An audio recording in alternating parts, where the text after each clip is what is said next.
আসসালামু আলাইকুম রহমতুল্লাহি ওবরকাতুহু। সম্মানিত দর্শক, বাংলাদেশের সেনাবাহিনী প্রধান জনাব ওয়াকারুজ্জামান অর্থাৎ জেনারেল ওয়াকারুজ্জামান তিনি সাম্প্রতিক সময় হজ করেছেন। হজ থেকে ফিরে এসে মুখে দাড়ি রেখেছেন। এটা নিয়ে সারা দেশে আলোচনা সমালোচনার কোনো শেষ নেই। আমি প্রথম থেকে এটা নিয়ে আসলে আলোচনা করতে চাচ্ছিলাম না, বিভিন্ন কারণে। প্রথম হলো, সেনাবাহিনীর যে প্রধান, এই পদটি অত্যন্ত সেন্সিটিভ আমাদের দেশে। এটা ভয়ের কারণে নয় বা কোনো সংকোচের কারণে নয়। মূলত রাষ্ট্রীয় কিছু কিছু পদ পদবি রয়েছে যেগুলোর সম্মান এবং মর্যাদা রক্ষা করতে হয়, স্পর্শকাতরতা রক্ষা করতে হয়। এটা দেশের সেফটি এবং সিকিউরিটির জন্য। যেমন ধরেন প্রধান বিচারপতি, তারপরে সেনাপতি বা যে কোনো বিচারক, সেটা নিম্ন আদালতের একজন জুনিয়র জুডিশিয়াল ম্যাজিস্ট্রেট। আমি মনে করি তার সম্মান এবং হাইকোর্টের অ্যাপিলেট ডিভিশনের একজন বিচারপতির যে সম্মান, সবার মধ্যে এই সম্মান রাখার যে বোধ সমপর্যায়ে থাকা উচিত, আমি ব্যক্তিগতভাবে মনে করি।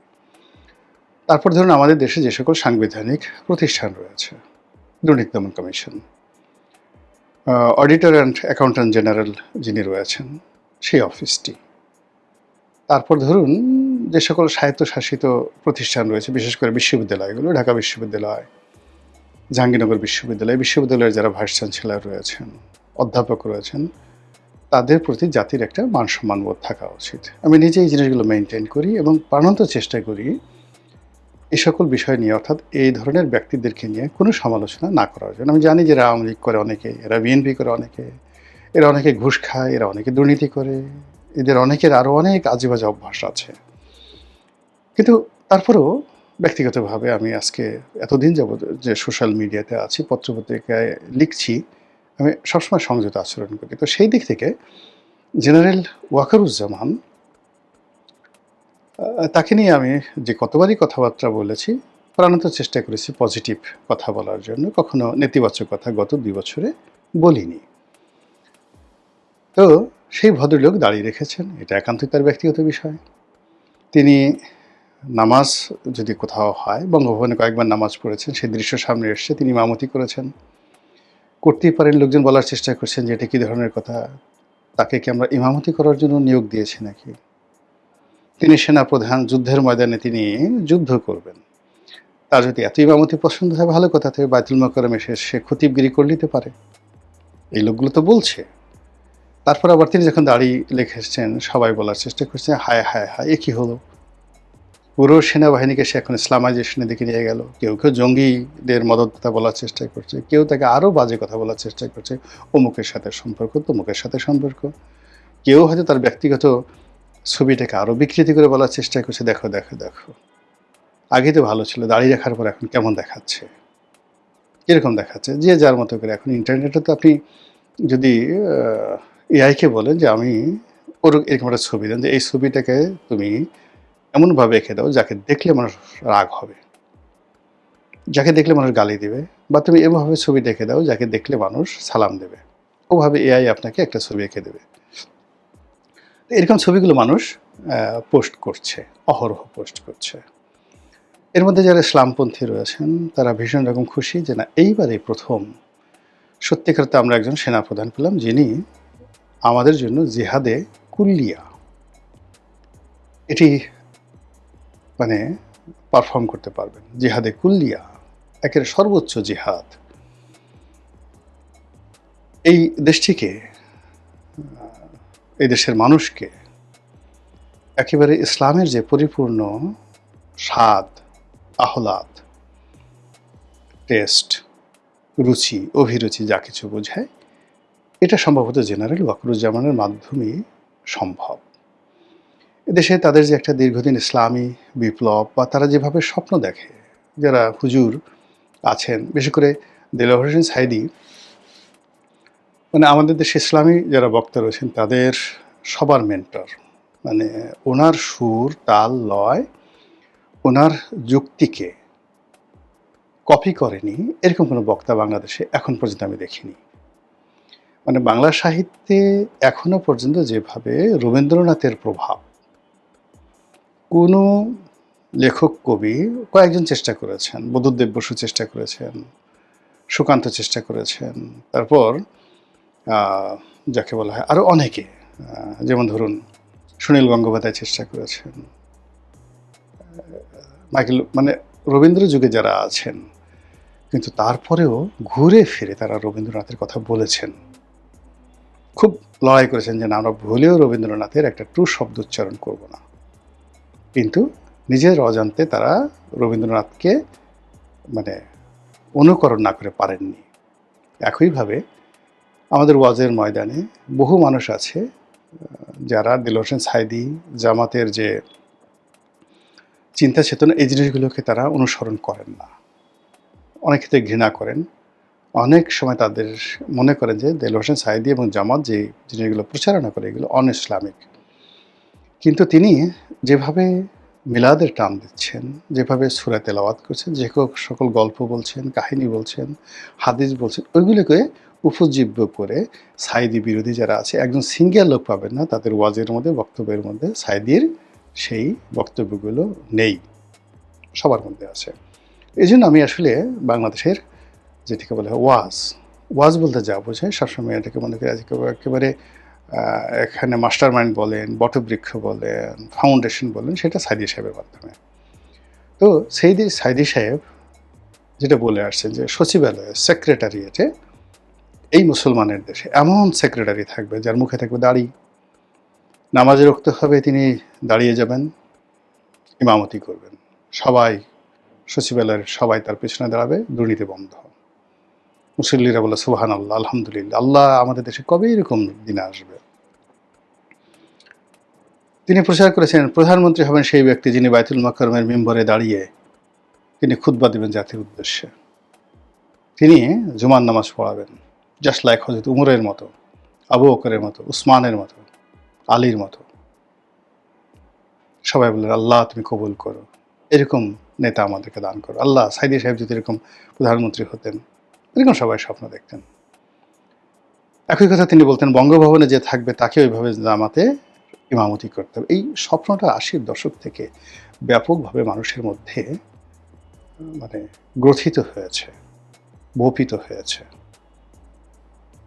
মানে গ্রন্থনা করা হয়েছে, উপস্থাপনা করা হয়েছে, এবং ওটা মানুষের মনে মস্তিষ্কে ঢুকে গেছে। ফলে কি হলো, আমরা যখন কোনো মন্ত্রী, মিনিস্টার, কোনো সরকারি কর্মকর্তা, আমলা কারোর মধ্যেই ধর্ম কর্ম দেখি, মুহূর্তের মধ্যে আমরা তাকে খলিফা উমরের পর্যায়ে নিয়ে যাই, এবং সে যে তলে তলে ঘুষ খায়, দুর্নীতি করে, নারী কেলেঙ্কারি আছে, এই জিনিসগুলো আমরা ভাবতেই চাই না, আমরা ওর মধ্যেই সব কিছু দেখি। এইভাবে কিন্তু এই ৮০-র দশক, ৯০-র দশক পুরো সময়টা আসছে, এবং আমরা এই স্বপ্নকে লালন পালন করে আসছি। এবং সেই স্বপ্নের মধ্যে অল অন এ সাডেন যখন আমরা ইউনূস জামানাতে দেখলাম যে আমাদের দেশে একজন ক্যাবিনেট সেক্রেটারি আব্দুর রশিদ তার মুখে দাঁড়িয়ে আছে, শেখ হাসিনার জামানাতে একজন ক্যাবিনেট সচিব তার মুখে দাঁড়িয়ে আছে, সুবহানাল্লাহ, এ তো অনেক ভালো কথা। আবার যখন আমরা এই প্রথম আমাদের অনেক প্রধান বিচারপতি তারা পরিণত বয়সে দাড়ি রাখেন, তো ওটা নিয়ে আসলে কখনো আলোচনা হয়নি। বহু দাড়িওয়ালা প্রধান বিচারপতি ছিলেন, এবং কিছু কতিপয় প্রধান বিচারপতি ছিলেন যাদের দাড়ি এত সুন্দরভাবে মানিয়েছে, বিশেষ করে বিচারপতি মোস্তফা কামাল, আব্বাসউদ্দিন সাহেবের ছেলে। ও মাই গড, মানে যেমনি শিক্ষা তেমনি দীক্ষা, তেমনি কথা, তেমনি চেহারা, সুরত, এবং তার সঙ্গে দাড়ি, এরকম অনন্য ব্যক্তিত্ব সম্পন্ন প্রধান বিচারপতি আমি দেখিনি।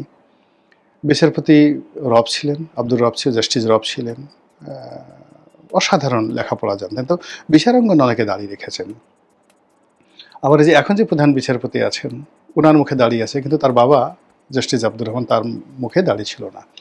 কিন্তু কোনো সেনা প্রধান এইভাবে দাঁড়িয়ে রেখেছেন ক্ষমতায় থাকা অবস্থায়, এটা আমরা দেখিনি। আবার ক্ষমতা থেকে যাওয়ার পর মৃত্যুর আগে দাঁড়িয়ে রেখেছেন ওইরকম খুব কম ছবি মুখে আসে যে সাবেক সেনাপ্রধানরা দাঁড়িয়ে রেখেছে। তো সেই ক্ষেত্রে জেনারেল ওয়াকারুজ্জামান যখন দাঁড়িয়ে রেখেছেন, এটা বাংলাদেশে ভীষণ রকম মানে যারা ইতিবাচক চিন্তা করেন দাড়ি নিয়ে, ইসলাম নিয়ে, ইমতিহান নিয়ে, তাদের কাছে তিনি এখন রীতিমতো পীরে কামেল। তার মাধ্যমে মুক্তি, তার মাধ্যমেই বিরাট কিছু একটা হওয়ার সম্ভাবনা। এটা মাঠে ময়দানে হুজুররা প্রচার করা শুরু করে দিয়েছেন।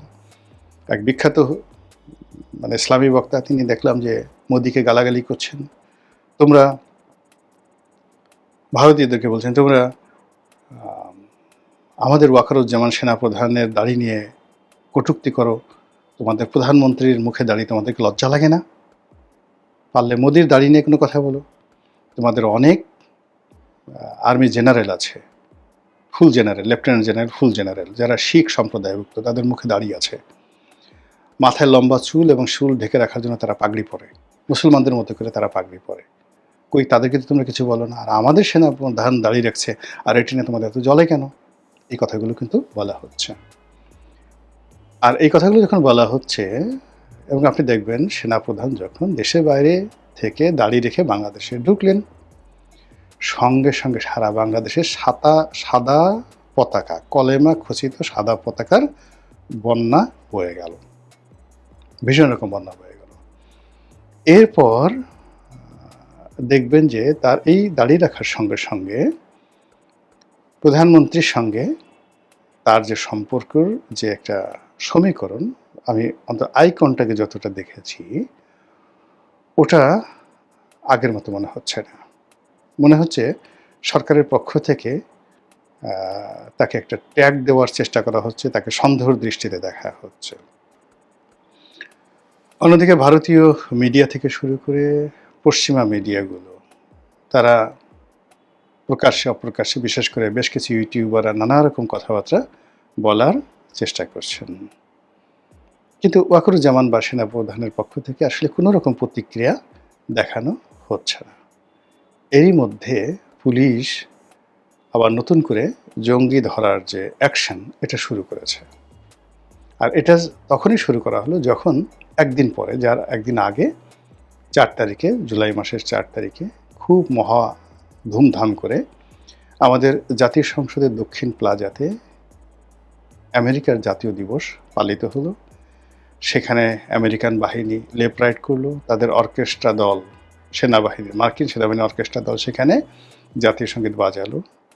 অনেকটা ছোট আকারে হলো গার্ড অব অনার দেওয়ার চেষ্টা করা হলো। ব্রেন্ট ক্রিস্টেনসেন তিনি সেই গার্ড অব অনার গ্রহণ করলেন।